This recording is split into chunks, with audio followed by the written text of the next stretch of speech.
Picture this, a home so burdened with financial needs that the parents have no choice but to engage the children in income-generating activities at a very young age. At many schools across the country, including at the Daraja Mbili Primary School in Kisii County, children as young as 6 years old are engaged in hawking and other businesses in the wee hours of the morning on market days and students by day.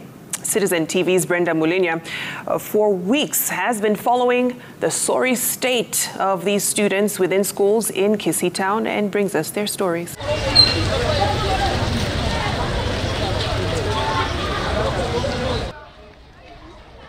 At the Daraja Mbili Public Primary and Junior Secondary School in Kitutu Chache, class is in session. A visit to one of the classrooms in the school paints a picture of what learners have to put up with. Congestion is the order of the day as students are forced to sit on the floor to quench their thirsts for education. Despite these glaring challenges, we are introduced to two pupils, Job and Nyauka, not their real names, who are facing an even greater challenge. They come from the same family and have been forced to play a breadwinner's role in their family, students by day and hawkers by evening. Their physical appearance shows fatigue and despondency.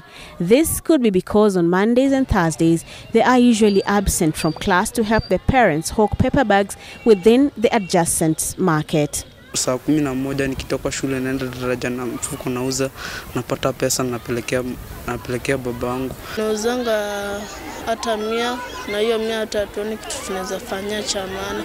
Sababu hiyo 100 pia mwenye nyumba pia anahitaji, chakula pia anahitaji, na sisi pia tunahitaji vitabu na vitu zingine shuleni. Keen to witness the transformation of these two students from seekers of education to hawkers, we follow them to the Daraja Mbili market, arguably the third largest market in the country after Gikomba and Kibuye in Nairobi and Kisumu respectively. This is what they have to go through to put food on the table. As they continue with the business freely within town, oblivious of the repercussions of child labor, we secretly record another young boy less than 10 years old selling drinks. He also tells us the same story of how abject poverty drove him to this. From the market, we trace the home of Job and Nyaboke. Isaac Makori, their father, lives with his wife and their 7 children in this single-room home separated by a dark-stained curtain. Makori says they live here at the mercy of their landlord. Though he does odd jobs together with his wife, unfortunately, they do not make enough money to sustain the whole family. Thus, the children are incorporated in the daily hawking business. Wanatokanga wakisha toka shuleni saa 11.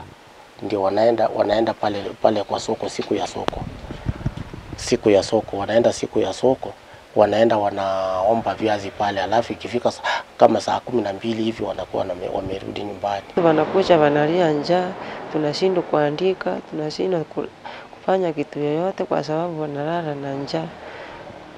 Hata huyu ni mgonjwa, unaona kuna njaa. The landlord lays bare what happens at night when bedtime beckons for this family of 7. Lakini siku hizi kwa hii corridor yetu ndio hiyo kijana anakuwa forced kulala, sababu kwa kimira ya Wakisii kijana hawezi lala na mama yake na baba yake kwa nyumba moja.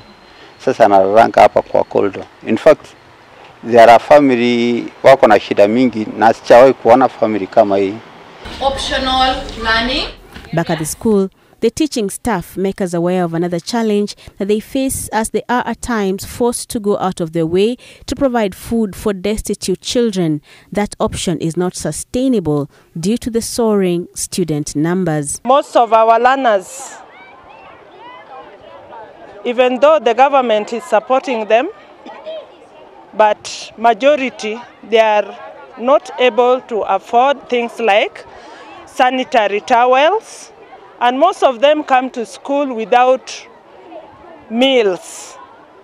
Breakfast, they forgo. Lunch, they forgo because their parents are unable to afford. The Kisii County Director of Education, Pius Ngoma, says the scenario at Daraja Mbili Primary School is a worrying case which needs a multi-sectoral stakeholders approach in finding a lasting solution. These are the things that we're talking about as abject poverty. You find that some of these children are forced into child labor, and we have talked with market authorities to ensure that no child is subjected to such like conditions whereby they might be forced to be selling at the time that they were supposed to be in schools. And even in our monitoring time, whenever we get such like cases, we approach the authorities and they have always been sent away to go to schools. And we urge the parents to allow their children to be in school. This is an area, again, I want to urge the chiefs to take the lead. We have already talked to the children's officer, the county children's officer. We have also liaised with the county director of education. And we have agreed that the three departments come together with a view of ensuring that all school-going children find placement in schools. We are not going to tolerate, we are not going to allow any child to be found loitering in the market, and we are going to take very stern action against parents who neglect their children or they want now to use them as workers. Section 56 of the Employment Act makes it illegal to employ children under the age of 13.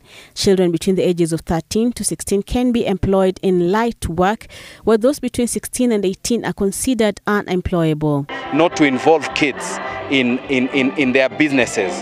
The kids need to enjoy their life. They need to enjoy going to school. They need to enjoy playing. If you realize, when a kid wakes up at 5 o'clock to go and do business that is supposed to be done by the parents and his partners, it is unfortunate. But it is poverty that is pushing them to that level. And it is for this reason we are calling upon the government to try and prioritize some areas like now Kisii County, Kitutu Chache South, and probably Nyaribari Chache, because we have this what I can call the town that has the slum areas where people need a lot of support. Kisii County Commissioner Tom Anjeri has promised to rally his troops in combing the county's major market centers in an effort to flush out underage individuals doing odd jobs during school hours. This is in addition to revamping the fight against drug trafficking within schools, some of which have porous borders. You might fall down. Education stakeholders in Kisii are now waiting to see whether the authorities will take action to help destitute families access quality education and a dignified lifestyle. Brenda, Citizen TV.